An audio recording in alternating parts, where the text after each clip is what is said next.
go. Another morning on the old Glanzer Mini. On my own today though, because Jordan has other engagements. So let's go and do this.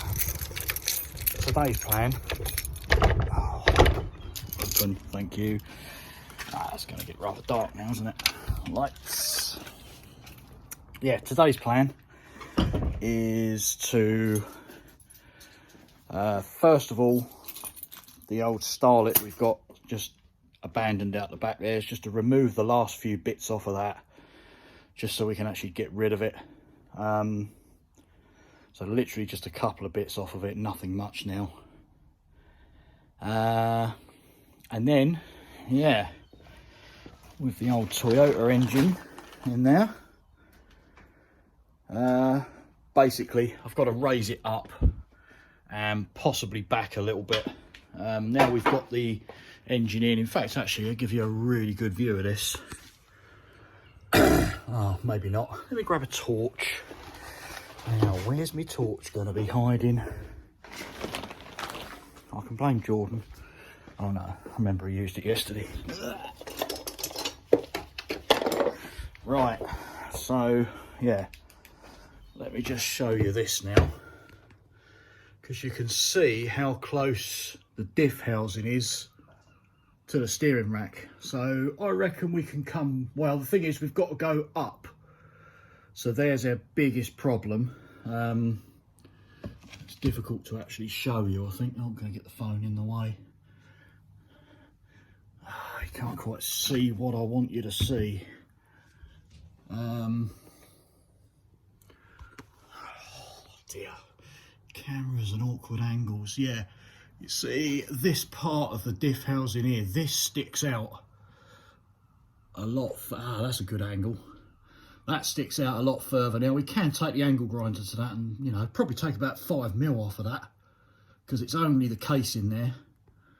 But yeah, the whole engine really has got to go up about 1.5 inches, maybe even 2 inches. And then that part there is going to be bang on in line with the steering rack. So like I say, we've definitely got to go up. I was hoping to take it back a little bit, but I don't think we're going to be able to. So what I might do is, instead of taking it just straight up, I might tilt it backwards slightly as well. Because as some people have already noticed, there's not a lot of room for an exhaust manifold and a turbo in there. It's doable, I think, but it is going to be very tight. So that's today's plan. That is today's plan. So let me get these garage doors open, get this thing out of the garage. No, first things first, not getting that out of the garage yet. Going to take the last few bits off of this old Starlet. Then I'm going to get in contact with my mate and get him to come and take it away. And then we'll get that out of the garage and crack on with that. Back in 2 ticks. So if there's anyone out there who wants some parts for a Toyota Starlet,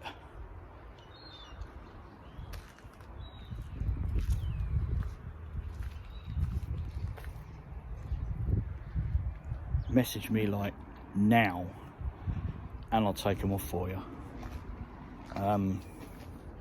Because hopefully this will be gone by Tuesday. So if you need anything, hit us a message, which is pretty unlikely. If you're watching this, you're probably watching it for minis.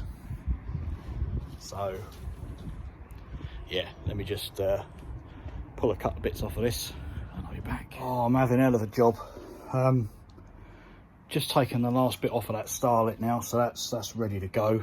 But just trying to have a clean up in the garage, and I've bought these new bin bags. I thought it'd be ideal, but every time I just try and put some rubbish in them, this loud voice comes from behind me, says, "No, no!" I'm thinking, what the hell's going on? Well, I've just looked at the label and I think I can work out why. They are, look. and I've managed to get some rubbish in them now, but I think I've worked out why, because they're refuse sacks. Yeah, so they refuse to have rubbish in them. Sorry, terrible joke, I know.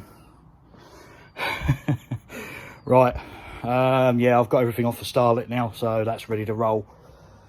Just need, what do we need to do? Just have a little tidy up now. Just going to throw some rubbish out the back, move the motors, get the Mini down. Let's do it. That's that ready to go, all stripped. It's absolutely nothing left on it we want now. So good. Goodbye. Excuse the noise, it's that thing just sitting there running. But this is my other delivery as well. Got some sheet steel. Always handy for little repairs and stuff. Got 3 sheets. This one's 1.2 mil and 2 sheets of 1 mil. And as you can see, they're 2 meters by 1 meter. So nice sort of size. I just need to tuck them away at the back, and then I can get the Mini down. But here's another view so you can see from underneath. So this is the troubles I'm facing, is this point here, that pulley potentially might touch that part of the subframe. So I've got to watch out for that. And if I take you a view, that's probably straight across. You can see how much this sump sits down. So we probably will have to end up modifying the sump slightly. Gearbox is hanging down there slightly as well, and that's all sort of that's kind of level with the floor pan now. So right across there, so you can see how low it's actually hanging. The other little issue there is, which will cause problems as well, sort of, but the CV joint part, you can see how low that's sitting within this sort of circle here. So that needs to go probably up there, because Jordan does intend running the car quite low, so obviously the higher we can get the drive shafts, the better angle we'll get on those. So yeah, so that obviously needs to go up. And if you look from the other side for the drive shaft as well, obviously that's going to have a really long shaft coming out here, so if that's going to be drooping down at all, it's going to hit on that. So that's all right, but like I say, that's going to go up anyway. The only other little thing we've got to look into is how to mount the alternator. So we've been sort of had a few little looks at that at the moment, and that looks like it's probably going to go up there behind the headlight facing the other way, same as we did on the K Series one, and same as what Keith Miller's done on his Vinny as well. Yeah, also what else are we going to do? I've got to make up a rear mount, because at the moment we've just got this strap holding the back of the engine up.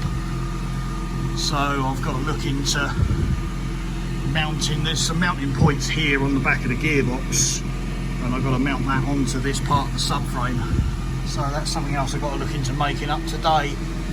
So yeah, like I say, today's plan, move the engine up and hopefully kind of tilt it back a bit slightly. I don't know, we'll see how we go. Right, let's get it down. Just kind of a little bit of a shout out to them really. The metalstore.co.uk, or there is a Metal Store app which you can put on your phone. You can order things directly from the app, so that's everything from sheet steel to brass sheet, tubes, angled box section, pretty much anything you like they do. So, and that's all delivered to your door as well. Pretty good. Prices ain't bad. Better than trying to pick it up in the back of your own motor, especially for sheets that sort of size.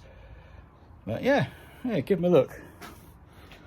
Oh, is that a dirty face, or is that a bit of misshaving? Oh, I'm terrible, aren't I? I'll do that while I'm asleep. Right, okay, let's crack on with this now. Let's get this Mini down and do what we got to do. Anyway, you might be asking yourself, so where's Jordan today then? Why ain't he helping you doing his car? He's doing, excuse me, he's doing like a radio controlled car drifting thing. So he runs his own club doing this. He's got a Facebook page as well, so if you want to check out his Facebook page for this remote control, can't get my words out, remote control car drifting, then here's the link to the Facebook page.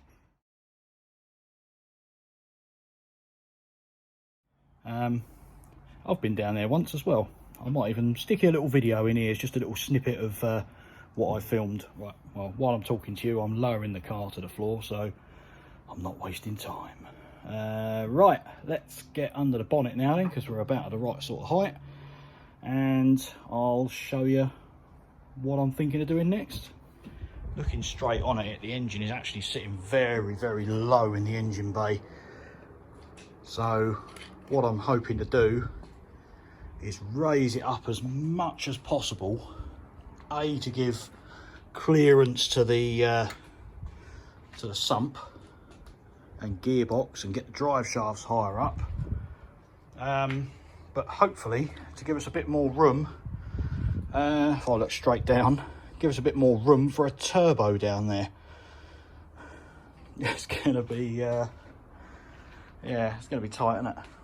So right, let me have a few measurements and show you what I'm going to do. There you go, that's possibly the highest point of the engine at the moment, regardless of the, so there, about 3 inches from the joint of the bonnet, there the same. So I think 3 is the magic number. Only other thing I've got to take into consideration is this inlet manifold. Now obviously we can't bolt this actually on the car because we can't fit it on at the moment, but I could line up literally a couple of bolt holes, which is there, and that also sits a lot higher. So let me just extend my doojumi flip, and just as a rough guide, that's got about 4 inches till it gets to the level of the bonnet. So what do we reckon on the drive shafts then? Can I go up 3 inches with those, or is that going to be too much?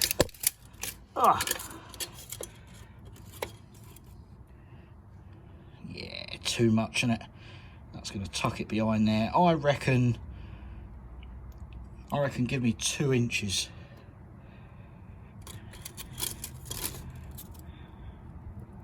2 inches will get that quite close to the bottom of there, I think.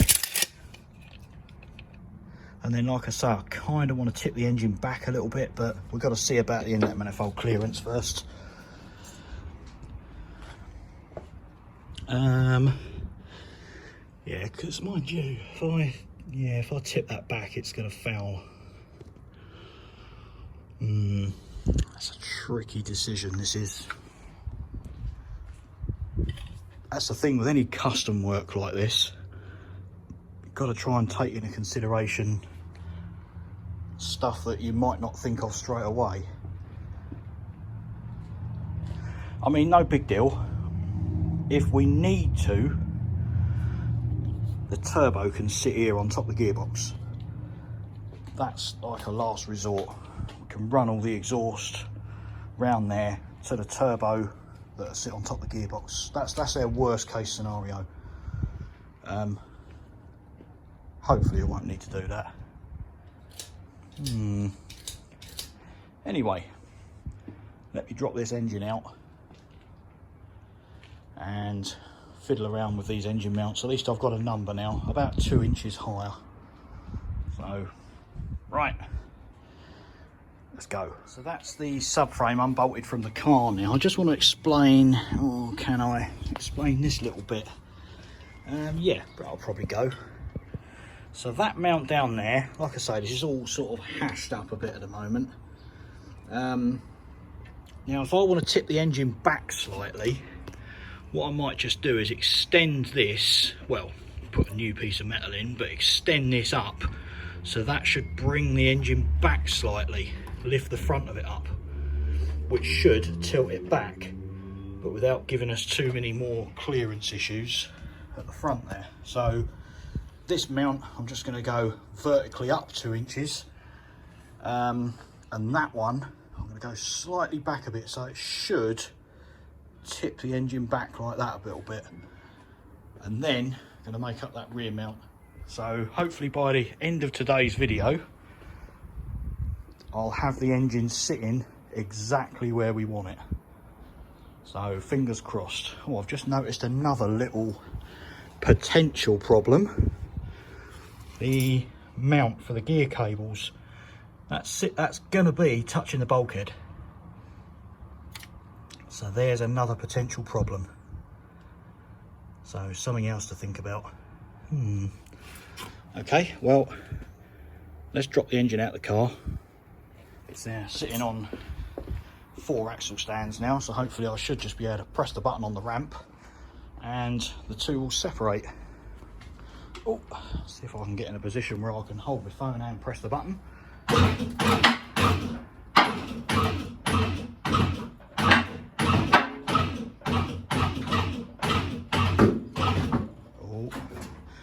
Check it out, see what moved then. Are we still on the axle stands? That's all that really matters. Don't think it's going to catch anything. Nothing's actually bolted to it, so right, another few short presses.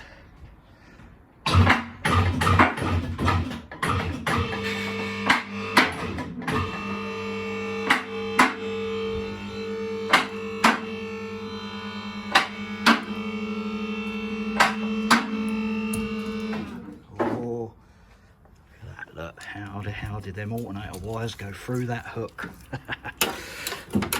Right, well that's clear now. So right, let me lift out the rest of the way. So got to figure out now, got to support the engine, which could be difficult.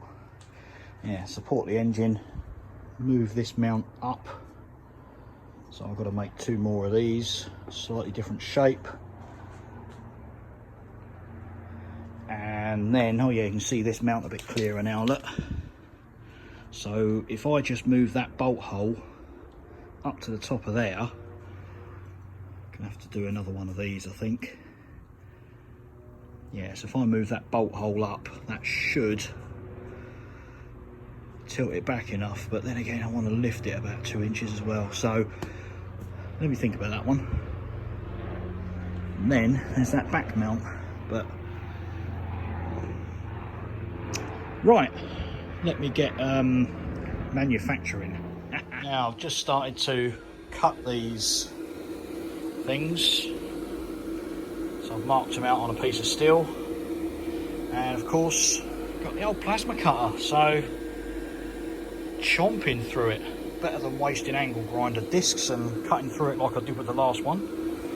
But yeah, it's making quite a neat cut, just to skim over that with a grinder afterwards, neaten it up. Right, let's get the rest of these cut out. Right, there you go, there's the lines cut. Obviously there's just bits of slag holding it together, and plus there's that bit there holding it together as well. So let's give it a few taps with a hammer and separate them all. There's one. I don't think this one's going to come off as easy. No, that's because it's got a big chunk in the middle. Let's tighten the vise up a bit. Let's see if it will if I... No, not even if I hit it harder. Right, I need 2 hands. Right, I'll show you where I am now. You might notice that it's all around a different way. That's because it all toppled over and fell on the floor and fell apart really. So trying to balance it on 2 trolley jacks. Bit daft really, but there we go. Anyway, this is where I am now. So these mounts literally just tacked into place.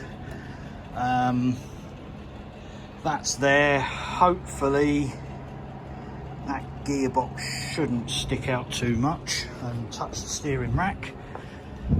And then round the other side, literally just tacked on the old mount there.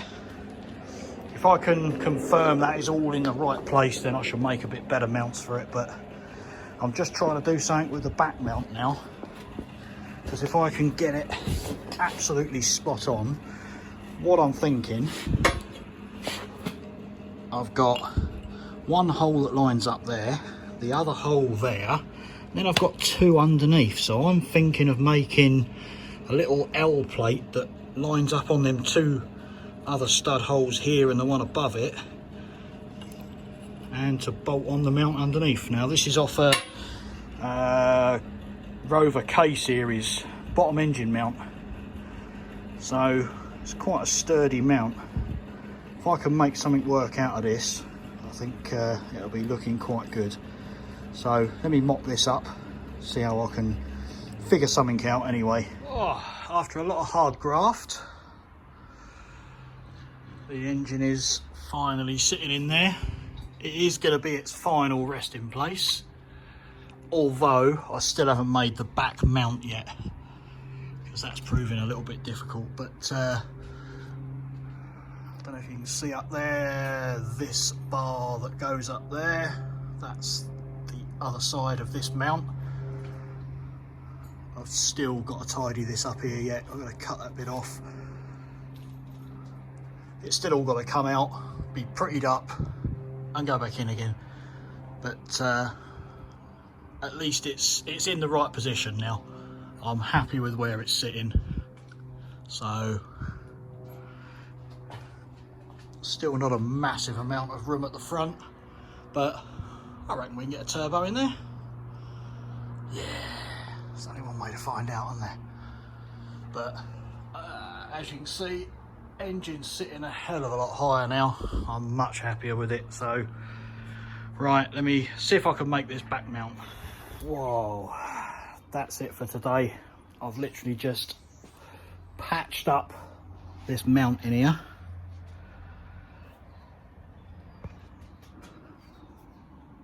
There we go, that's probably your best angle.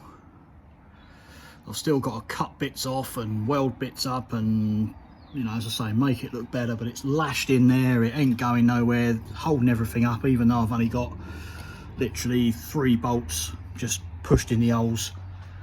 It's holding it up there, so there we go. And it's sitting a lot higher up now. That sump still sits down a fair bit, so we might have to modify that at a later date anyway.